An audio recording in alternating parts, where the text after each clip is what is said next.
Et il paraît qu'il y en a 28. Il paraît parce que oui, je pense qu'il y a 28, je pense. 28, 29, oui, je pense, oui. Moi, je me souviens de l'occasion de bonheur que j'ai tellement aimé, que j'ai fait lire à beaucoup de gens autour de moi. Ah oui, ben, vous me faites le bonheur de me dire ça, là. Oui, oui, C'était un clin d'œil à Gabrielle Roy, c'est avec son bonheur d'occasion. Exactement, oui, elle que j'ai édité pendant des années, alors j'ai inversé un peu les choses.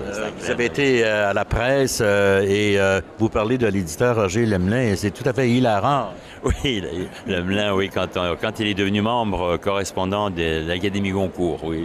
Il aimait prendre un verre aussi et il aimait les grands salons parisiens. Oui, oui. Alors, quand on est allé là-bas au Goncourt, c'était l'apothéose pour lui. Alors, c'était merveilleux. C'est un homme charmant, hein, je dis ça, mais il y avait ce petit côté qui pouvait dépasser des fois l'entendement. Je me souviens, on est allé manger un jour, quand on était là-bas, avec toute la bande, chez La Serre, qui est un restaurant, c'est probablement un des meilleurs, sinon le meilleur à Paris.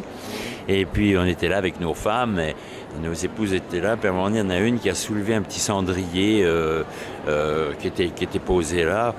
Alors, il a dit, tu aimes ça? Elle a dit oui. Bon, alors, il a fait venir le garçon, et il dit, il y avait 4 femmes, donc 4 douzaines. Alors, monsieur, plaît-il, 4 douzaines de cendriers. Il dit, on n'est pas des quêteux, OK? Mais dans un restaurant, quand même, il faut se démerder pour les trouver. Ah oui, alors, non, j'ai vu le garçon partir en arrière, parler au maître d'hôtel, il faisait le... Le vin était bon. Oui, absolument, oui, c'était bien. Mais c'était gentil de sa part. Mais c'était vraiment inaccoutumé. Sur un plan plus sérieux, à l'instant T, vous êtes exceptionnel au Québec comme journaliste et éditeur. Pas beaucoup de journalistes qui ont parrainé Nixon, par exemple, pour l'amener chez les Français, vous êtes allé chez Kadhafi, etc. Oui, Kadhafi. Oh oui, ben oui. Mais moi, Kadhafi, c'est une aventure... toutes ces aventures-là, comme Nixon... Vous avez bu du lait de chamel, c'était bon? Oui, alors voilà. Vous vous souvenez de ça, c'est merveilleux. En 2 mots, si on boit du lait de chamel qui vient d'être traité, c'est-à-dire chaud, vous pouvez plus vous relever, il vaut mieux rester assis parce que vous avez la tourista en 15 secondes. Et si le lait est froid, c'est correct, comme du lait de vache. Alors je me souviens quand je suis allé chez lui, la 2e fois, c'était chez lui dans le désert, on m'avait prévenu, on m'avait dit si jamais tu vois le lait arriver, s'il est chaud, s'il est froid... il faut pas le boire. Alors, il a tapé des mains comme ça. Il y a un gars qui est arrivé avec un petit plateau avec un verre. Oui. Et il me l'a présenté. Et là, j'ai regardé Kadhafi dans les yeux. J'ai regardé le verre, j'ai regardé Kadhafi, j'ai regardé le verre pour voir s'il était chaud? Non, pas encore. Puis là, j'ai regardé, puis je dis, allez, j'y vais. Je touche, il était froid. Wow. J'ai compris qu'il m'avait accepté dans son cercle. Quel soulagement à ce moment-là. Il vous acceptait. Dans l'autre cas, ça aurait été un soulagement aussi, mais...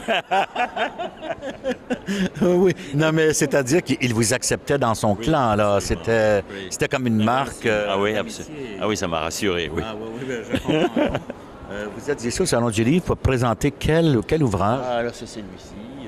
Les autres aussi, mais enfin, c'est celui-là. Ceci n'est pas... Ceci n'est pas un roman, c'est ma vie. Là, c'est proverbes et citations qui font du bien. Ah oui? Ça, ce sont des citations...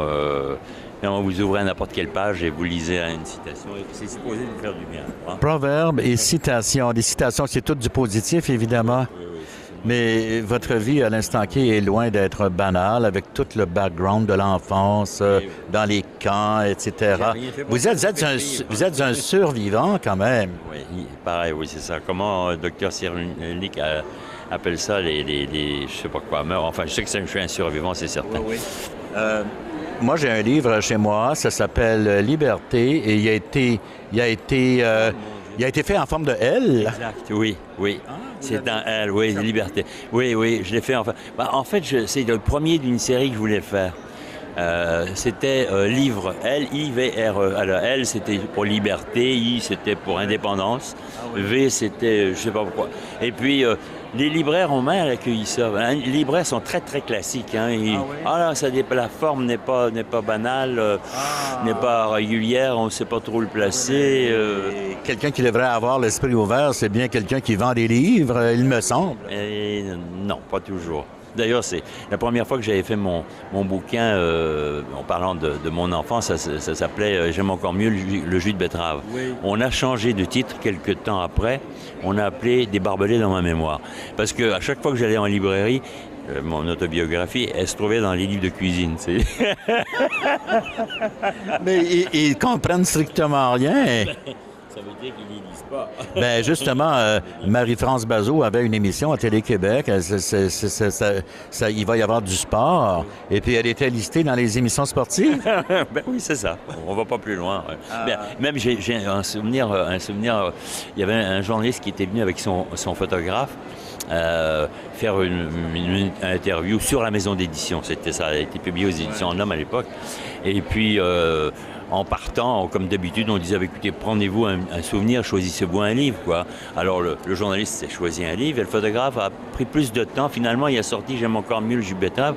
Il dit, je vais prendre celui-là parce que ma femme vient d'acheter un extracteur à jus, ça va lui faire plaisir. Alors là, l'auteur se demande pourquoi il a écrit. Non, mais c'est une bonne leçon. Faut faire plus attention au titre. Hein. On n'y pense pas, des fois on se fait plaisir, des fois, mais il faut penser un peu plus loin. Les éditions à l'Instant Quai, ça a été vendu il y a plusieurs années au groupe Québécois.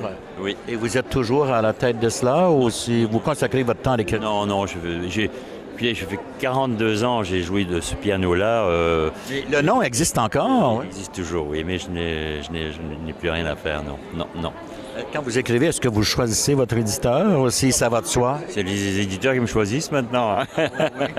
Oui, c'est sûr. Moi, j'ai des bonnes relations avec tous les éditeurs, alors... J'ai le choix, si vous voulez. Il faudrait que je fasse plus de bouquins pour faire plaisir à plus de... Je suis sûr, effectivement, que vous êtes très en demande et longue vie à vous à l'Instant Quai. Merci. Gentil. Merci, j'apprécie beaucoup. Au plaisir.